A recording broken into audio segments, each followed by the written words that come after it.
The main topic of today's show is something that I think just about all of us can relate to.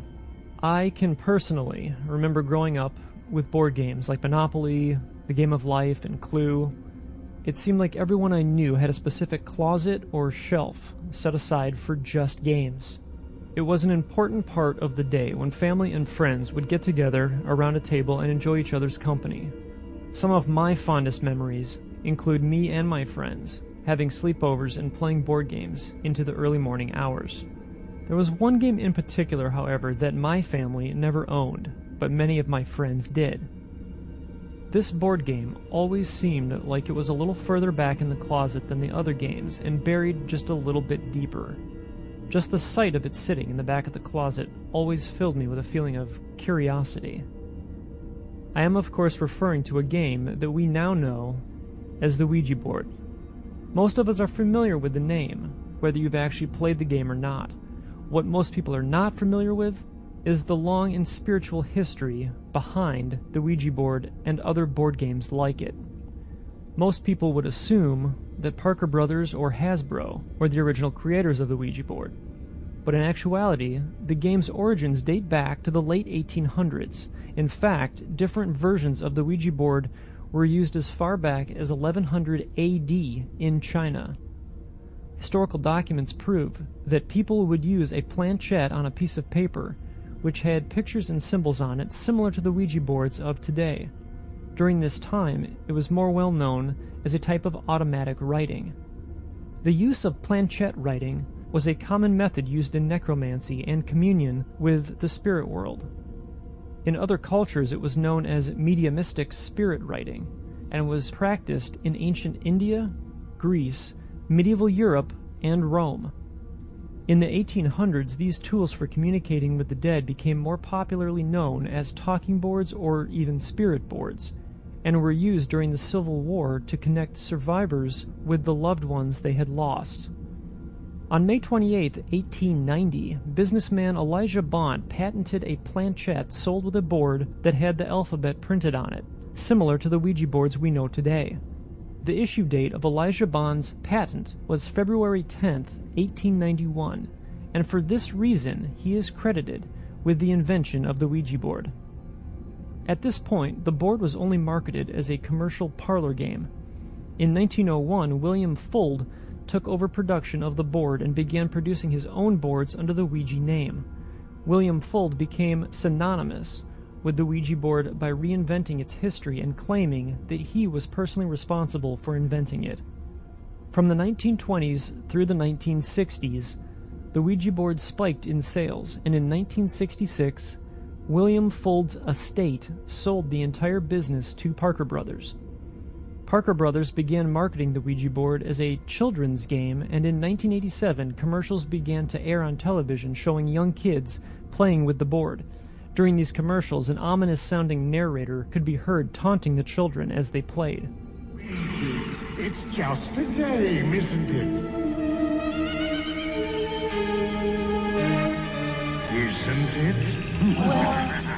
Isn't it? Parker Brothers kind of fun. In 1991, Parker Brothers sold the Ouija board rights to Hasbro.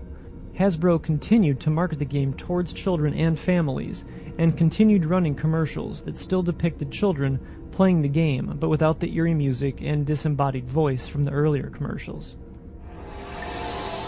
You're moving it! No, I'm not. You're moving it. You're moving it! Would you just quiet? I'm trying to concentrate here, and I'm not moving it. You're moving it.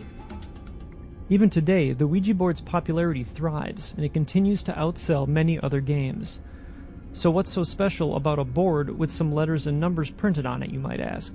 Well, for some people, the Ouija board is just a fun way to pass the time and maybe even get spooked. But for others, the board holds a much more terrifying significance. Ever since the creation of spirit boards, people have claimed to witness strange things occur, either during or shortly after playing with a Ouija board. Phenomena may involve the planchette seeming to move on its own, while some have encountered much darker activity, which involved items in the room being thrown. There have even been numerous cases of people's homes being invaded by malevolent entities during or after an interaction with the board.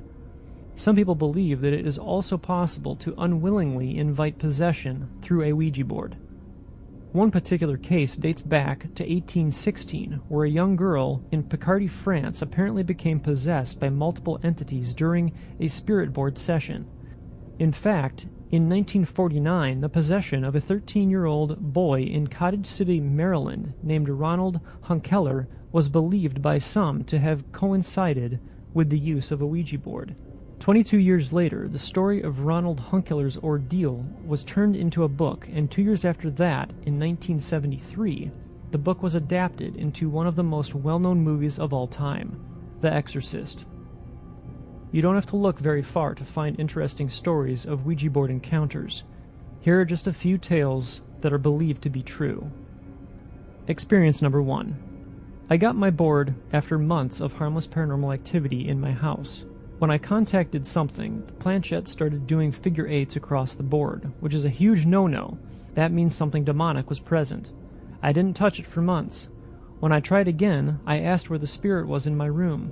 My vision went spotty. I saw a vivid image of my head jerking back, and the words, "with you," were whispered into my ear by something I couldn't see. I sold the board. Experience number 2.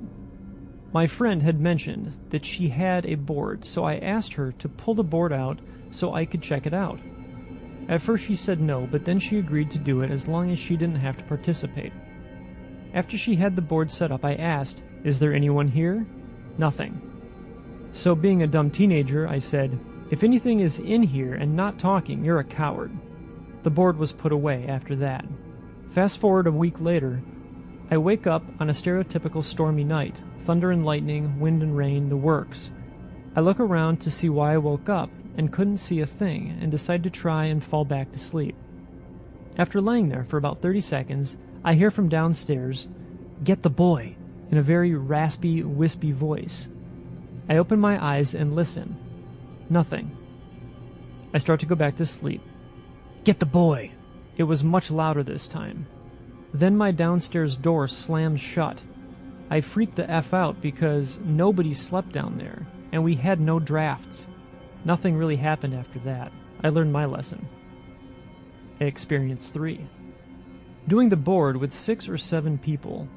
Only one of my friends knows Latin, and he is not touching the oracle.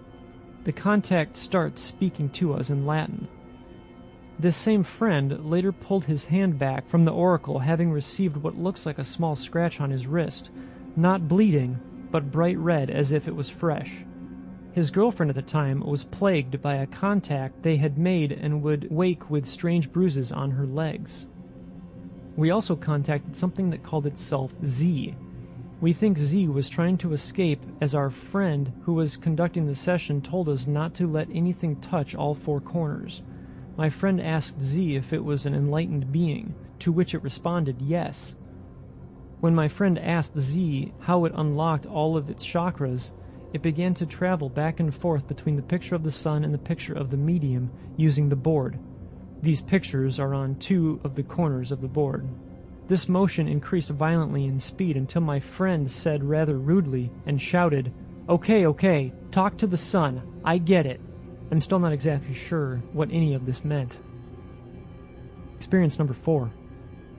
I was about 12 or 13, spending the night at a friend's house, goofing around with the Ouija board with him and his sister, and we were getting all sorts of gibberish, plus words spelled out, just kind of scaring ourselves for fun, not taking it very seriously, when we got the message, "I can see you through the window," and then, "I can see you through his eyes," or something like that.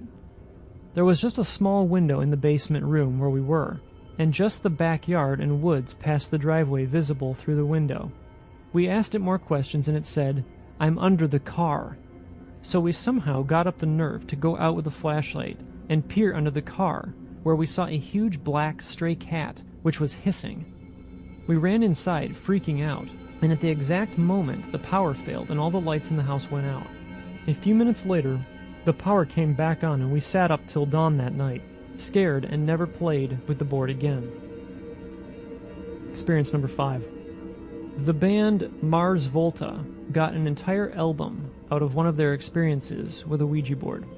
Guitarist Omar Rodriguez Lopez bought an antique Ouija board at a flea market in Jerusalem as a gift for bandmate Cedric Bixler-Savala.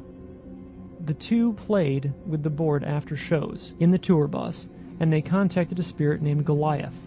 Omar got nervous when the spirit started making demands in a threatening way, and Cedric was becoming obsessed over the game.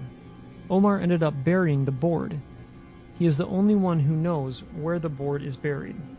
But that didn't stop Goliath, and weird stuff started happening as the band continued working on their new album. There were severe equipment problems. Their drummer quit. Tracks were literally disappearing from the computer. Omar's studio was wiped out by a flood. Cedric suffered a foot injury that required a major surgery. Goliath's story was the basis for their record, but the band tried to balance the chaos with control, such as a song called Metatron, after a saint who is said to cure some of the ailments associated with Ouija boards. The album, called The Bedlam in Goliath, went on to debut at number 3 on the Billboard charts, a career best for the band. So, if we assume that there is some validity to these reports of spirit contact, you may ask yourself how a board game that's made of cardboard and plastic can be capable of such evil. This is actually one of the most common questions of believers and skeptics alike, I've found. I personally don't believe that it's the actual board that creates the portal or a gateway or what have you. I think it's more likely that it has to do with the amount of suggestion that we place on the board. As humans, we give ourselves much less credit than we deserve. Our bodies and minds are made up of energy, and whether you're using that energy to run a marathon or to channel a deceased relative, we all have the ability to choose where that energy is focused. This energy is intensified when you have multiple people focusing on a common goal. In my opinion, the Ouija board is a perfect example of this, because you do have multiple people focusing their will and energy on a singular object, hoping to get results. Furthermore, if you take into account the long history surrounding spirit boards, you have a great deal of energy being focused on a particular object for multiple centuries. That's pretty powerful, I think.